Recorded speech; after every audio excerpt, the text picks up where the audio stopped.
20대 태반이 백수라는 뜻의 이태백이라는 말 나온 지 한참 됐습니다. 지난달 청년 실업률이 사상 최대 12%를 넘은 것으로 나타났는데요. 네, 청년 실업 얼마나 심각한 상황인지도 어떻게 해야 청년 실업 문제를 해결할 수 있을지 김광석 한양대 국제대학원 겸임교수와 함께 짚어보겠습니다. 안녕하십니까? 어서 오십시오. 예, 안녕하십니까? 성장이 멈춘 시대의 졸업은 재앙이다. 뭐 이런 대학생의 이야기를 제가 들은 것 같은데. 자, 학교에 계시니까 교수님 이것부터 여쭤볼게요. 체감하시는 실업난, 일자리 구하기 얼마나 힘듭니까? 사실 제가 얼마 전에 어떤 신문사에 그 실론을 하나 썼었는데요. 졸업식의 풍경을 놓고 설명을 했는데, 졸업하는 주인공, 졸업식의 주인공의 얼굴에 희망과 걱정이 함께 그려져 있다라는 표현을 썼습니다. 그 이유는 취업을 한 청년이 아니라 취업을 여전히 준비하고 있는 청년이기 때문인데요. 우리 곳곳에 수많은 청년들이 대학을 졸업하고도 계속 취업 준비만 하고 있는 그런 경향들이 굉장히 많이 나타나기 때문에 이런 점들이 굉장히 우리 사회적으로 시사하는 바가 큰 것이라고 생각이 됩니다. 네, 이게 뭐 우리 청년들이 그냥 느끼는 이 체감의 그런 것이 아니라 사실 수치로 나타났기 때문에 이게 확실한데요. 오늘 통계청에서 발표한 청년 실업률 역대 최고치를 기록했습니다. 화면 보시죠.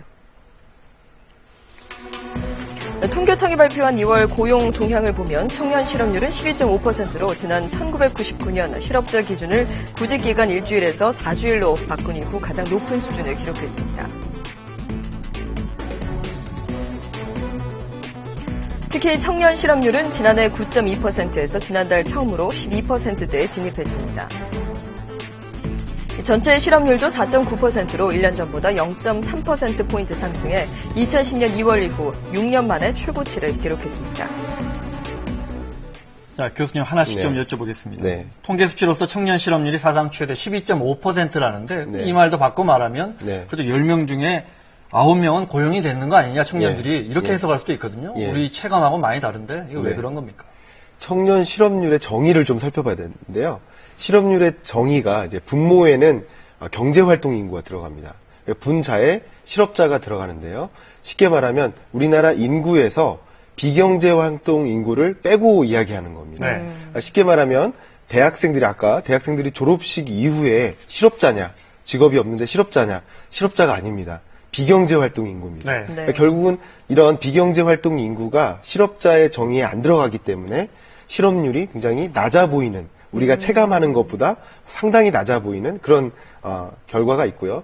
사실 이 12.5%라는 청년 실업률은 IMF 직후인 1999년 이래로 가장 높은 수준이기 때문에 거의 지금 어떻게 보면 IMF 때와 비슷한 수준의 경제 현황이나 앞으로도 또 고용 수준도 그렇게 나아질 기미가 없지 않을까 하는 그런 우려도 많이 되는 상황입니다. 그럼 실업률 계산법이 현실과는 많이 동떨어진 거 아닌가요? 예, 맞습니다. 그러니까 현실을 반영하기는 굉장히 어려운 지표라고 할 수 있는데 쉽게 말해서 실업자가 되기가 굉장히 어렵습니다. 예, 실업자의 정의에는 쉽게 말하면 이미 직장에 있었던 사람이어야 되는데 실직한 사람인 거죠. 그러니까 한 번도 경제 활동을 한 적이 없었던 사람들은 포함되지 않는 거죠. 그러다 보니까 지금 화면 나오는 것처럼 체감 실업률은 20%에서 30%인데 실제 통계 나오는 건 이제 청년 실업률은 12% 정도. 대표적인 청년 체감 실업자는 취업 준비자라고 할 수 있습니다. 그러니까 대학을 졸업한 이후에도 여전히 취업을 준비하고 있는 그런 청년들을. 그러니까 강력한 구직 활동, 예컨대 원서를 내거나 뭐 시험을 보거나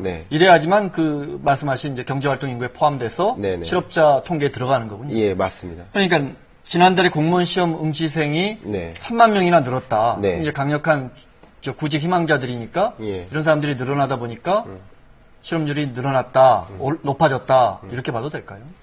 실업자의 정의에는 어쩌면 이 취업 준비자이기 때문에 들어가지가 또 않는 것입니다. 이런 사람들을 제외하고도 청년 실업률이 굉장히 높은 상황이라고 생각할 수 있고요. 가장 큰 문제는 대학을 재학하는 기간에도 취업 준비가 다 안 끝나서 재학 기간 자체가 굉장히 길어지지 않습니까?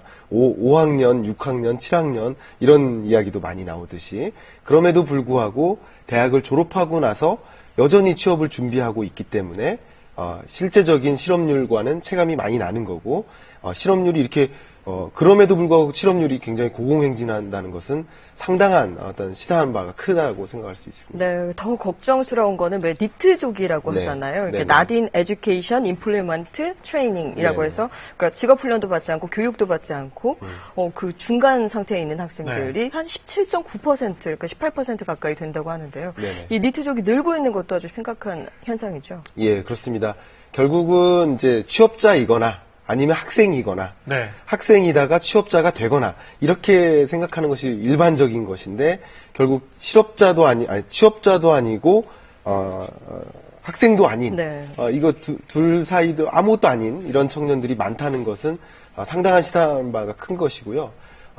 요즘 청년 실업에서 가장 큰 문제점 하나는 일자리가 실업자를 양산한다는 겁니다. 무슨 말이냐면 정책적인 의지로 취업자를 자꾸 늘리려다 보니까 청년 인턴제 같은 혹은 일학습 병행제와 같은 불완전한 반쪽짜리 일자리가 늘어나다 보니까 이런 일자리에 청년 인턴 경험을 하지 않았으면 실업자가 안 됩니다. 계속 비경제 활동 인구죠.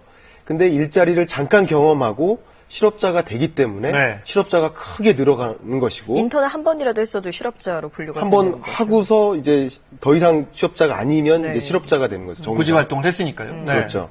그렇기 때문에 실업자가 되는 것이고 어쩌면 청년 인턴을 경험 안 했으면 실업률이 늘 리가 없는 거죠. 통계적으로. 예, 통계적으로도. 네. 근데 이렇게 늘어나는 현상은 청년의 불안정한 일자리 때문이다라고 좀 확대 해석할 필요도 있다고 생각이 듭니다. 그러니까 졸업을 하기가 두렵잖아요. 그래서 예, 요즘 예. 뭐 편입학을 자주 하는 학생들도 있고 뭐 일부러 F학점을 받아서 학교에 더 남아 있으려고 하는 학생들도 있다고 하는데 이런 학생들이 잠재적인 니트족이 되겠네요. 예, 그렇습니다. 아까 청년 인구 중에서 니트족이 차지하는 비중이 뭐 17% 정도가 된다 이렇게 말씀을 하셨는데 그 비중 안에 안 들어가는 어떻게 보면 실질적인 니트족이 굉장히 많다는 거죠. 그러니까 졸업을 해야 되는 대상인데 졸업을 안 하고 있는 실질적인 니트족에 해당되는 그런 계층도 상당히 있다는 것은 굉장히 시사하는 바가 큰 것이죠. 학생들이 그렇게 5년, 6년씩 졸업을 안 하면 또 부모님들 부담은 또 얼마나 커집니까? 자, 앞서 정부 지원, 정부 정책 말씀하셨는데 정부가 지난 3년간 청년 고용을 위해서 지원한 돈이 줄잡아 5조 원입니다. 예를 들어 지금도 뭐 정규직 전환하면 정부가 첫 해 임금의 몇 %를 지원해 주거나 또는 이제 작년 나이 드신 직원 중에 한 분은 임금 피크제를 하고 또 한 분 이제 청년 고용을 새로 하면 이 한 쌍에 대해서 정부가 매년 1,000만 원씩 지금 지원하거든요. 이런 무수한 제도들이 있는데 효과는 별로 없단 말이죠. 어떻게 보십니까?